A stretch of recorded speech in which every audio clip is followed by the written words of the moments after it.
안녕하세요. 불륜 읽어주는 여자입니다. 이 내용은 한 바람 대처 커뮤니티에 15년 동안 올라오고 있는 수만 편의 실제 사연을 재구성한 100% 불륜 실화입니다. 이번에 읽어드릴 사연은 돈 많은 이혼녀에게 넘어간 남편의 후회에 관한 이야기입니다. 5년 전 부푼 꿈을 안고 결혼식을 올렸습니다. 남편은 직장 생활을 하다가 그만두고 현재 개인 사업을 하고 있습니다. 저희에겐 막 3살이 된 천사 같은 아들도 있습니다.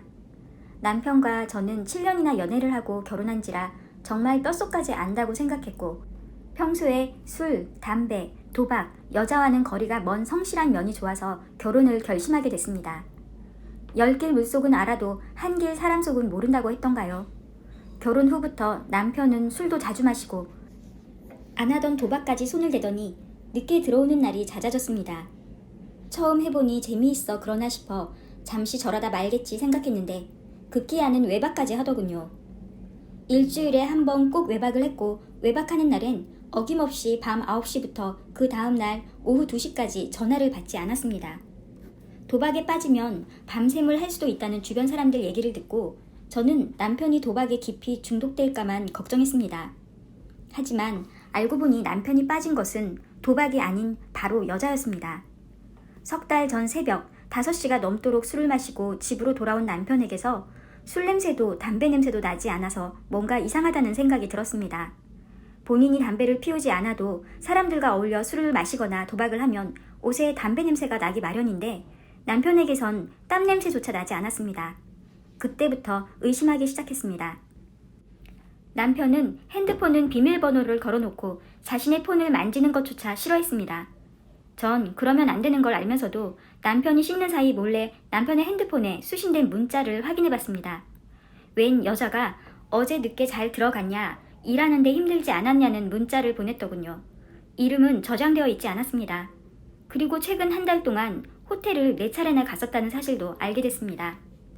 배신감에 치가 떨리고 말로 표현할 수 없을 만큼 힘이 들었지만 그러한 일이 생겼다고 하루아침에 남편과 가정을 놓아버릴 수는 없는 일이었습니다. 룸살롱 여자이거나 단순한 외도겠지, 잠깐 저러다 말겠지 생각하며 제 마음을 스스로 다독이며 버텼습니다. 그 후로 저는 티는 내지 않고 수시로 남편을 감시하기 시작했습니다. 남편이 사용한 신용카드 내역, 친구들과 주고받은 문자까지 틈나는 대로 보았고 자동차 블랙박스와 내비게이션도 보았습니다. 꼬리가 길면 잡히는 법, 남편과 친구들이 나눈 문자를 살펴보다 남편이 꽤 재력을 갖춘 40대 중반에 딸 둘을 키우고 있는 이혼녀를 만나고 있다는 걸 알게 됐습니다. 남편이 외박을 하고 돌아온 날 블랙박스와 내비게이션을 뒤져 그 여자가 강남에 살고 있다는 것도 알아냈습니다. 남편에게 섣불리 얘기했다가는 안 될 것 같아 분노를 억누르고 우선 아이를 친정에 며칠 맡겼습니다. 가장 믿을 수 있는 친구 차를 타고 그 친구와 함께 남편 퇴근 시간에 맞춰 남편이 운영하는 사업장에 남편 차가 주차되어 있는지 확인했습니다. 차는 아직 주차장에 있었고 전 숨죽여 남편이 나오기만을 기다렸습니다. 얼마 지나지 않아 저녁 시간이 다 되어가자 남편이 한 여자와 주차장으로 오더군요. 그 모습을 현실로 본 순간 하늘이 무너져 내리는 것 같았고 땅이 모두 꺼져버리는 기분이 들었습니다. 손발이 벌벌 떨려 제대로 말조차 잇지 못하자 친구가 독하게 마음먹고 정신 똑바로 차리라며 한마디 건네더니 남편의 차를 뒤따르기 시작했습니다. 퇴근 시간에 차를 미행하기란 쉬운 일이 아니었습니다. 결국 남편 차를 놓쳐버렸지만 그들이 향하고 있는 방향은 강남 쪽을 향하고 있었습니다. 혹시나 싶어 남편 내비게이션에서 봤던 주소의 아파트를 향해 가보았습니다. 제 예상대로 남편의 차는 그 아파트 주차장에 주차되어 있었습니다. 동호수를 알 수 없어 무작정 기다릴 수밖에 없었습니다. 얼마 지나지 않아 남편은 그 여자와 여자의 아이들과 함께 가족처럼 활짝 웃으며 밖으로 나왔습니다. 아무래도 저녁 식사를 하러 나가는 것 같았습니다. 저는 자신의 친아들은 내팽개쳐두고 그 여자의 딸들 아빠 노릇을 하는 남편을 보자 친정에 맡겨놓은 아들이 생각나 더 이상 참을 수가 없어 남편을 불러 세웠습니다. 저를 보자 남편은 깜짝 놀라 그 여자와 아이들을 먼저 보내고 자신과 이야기하자고 하더군요. 당연히 남편이 저를 보고 잘못했다고 싹싹 빌 거라 생각했는데 전혀 그렇지 않았습니다. 자신과 그 여자는 1년이 넘는 사이라며 저에게 헤어지자고 말하는 겁니다.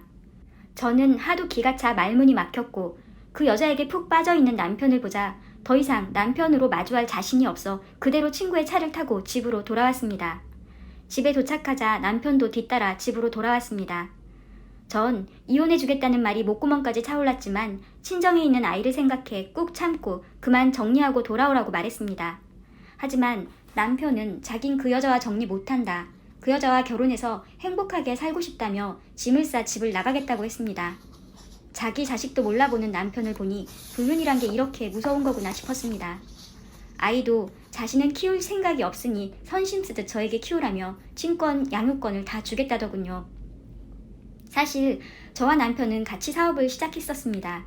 그런데 사업이 잘 안 되자 서로 다툼이 많았었습니다. 그래서 자연스럽게 저는 집에서 살림을 하게 됐고 남편은 그 여자의 재력을 빌려 사업을 이어가고 있었던 겁니다. 몇백억이 왔다 갔다 하는 상황에서 사람이니까 그럴 수도 있겠다는 생각이 들어 남편에게 이해할 테니 제발 나가지 말아달라고 울며 매달렸습니다. 그러자 남편은 우린 처음부터 잘 맞지 않았다. 당분간 생활비도 주고 사업도 정리할 테니 네가 하고 싶으면 하라고 했습니다. 아이가 아빠 없이 자랄 생각을 하니 너무 마음이 아팠습니다. 울고불고 매달렸지만 완고한 남편 앞에서 어찌할 도리가 없어 오랜 신랑의 끝에 혼자 살아갈 결심을 하고 더는 안 잡겠다, 보내줄 테니 가라고 했습니다. 그런 후에 위자료는 얼마나 줄 거냐, 생활비는 언제까지 줄 거냐 묻고 방으로 들어와 버렸습니다. 잠시 후 거실로 나왔는데 남편이 거실에 계속 앉아있더군요. 그러면서 마지막으로 모두 말하겠다며 자신이 돈에 미쳐서 그런 거다. 그런데 나가버리면 저랑 아이가 천덕꾸러기처럼 세상에 버려질까봐 도저히 갈 수가 없다. 미안하다며 울더군요. 하지만 저는 도저히 용서가 되지 않아 짐을 싸 내보내고 곧이어 이혼 도장을 찍어줬습니다. 남편은 막상 나가니 이혼 숙려기간 3개월 내내 집엔 와보지도 않고 그 여자 집에서 살았습니다. 이혼 전부터 그 여자와 1년 반을 사귀다가 이혼 후엔 살림을 합쳐 사실혼 관계로 지냈습니다. 그 여자는 상당한 재력가로 전 남편을 보내는 대신 남편이 하던 사업체와 살고 있던 전셋집을 받았습니다. 영화나 드라마도 아니고 이런 일이 나한테 일어나다니. 불안하고 분한 마음에 지옥같이 힘든 나날을 보냈지만 아이를 위해 하루하루 이를 악물며 버텼습니다.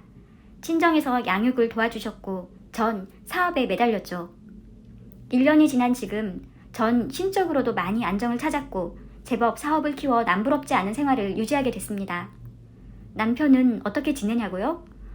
얼마 전부터 남편이 툭하면 휴대폰으로 전화해 아이 핑계를 대며 함께 놀러 가자, 식사를 하자는 둥 허튼 소리를 하고 있습니다. 그러면서 이제 정신 차렸으니 같이 살면 안 되겠냐는 겁니다.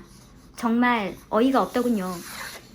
남편의 친구를 통해 들어보니 그 여자의 도움으로 새로운 일을 시도한 남편 사업이 망하자 그 여자는 결국 남편을 버리고 아이들과 해외로 떠났다고 합니다. 그 여자에게 버림받자 다시 저와 아이에게 기웃거리는 남편이 어이없다 못해 몸소리치게 싫습니다. 겨우 마음 추스르고 사업 일으켜 살고 있는데 다시 엉망이 된 기분마저 듭니다. 아이를 위해서라면 마음을 고쳐먹고 남편을 받아줘야 할까요? 혼란스럽습니다. 저는 어떻게 하면 좋을까요? 오늘의 사연은 여기까지입니다. 오늘의 사연이 마음에 드셨다면 좋아요와 구독 눌러주세요.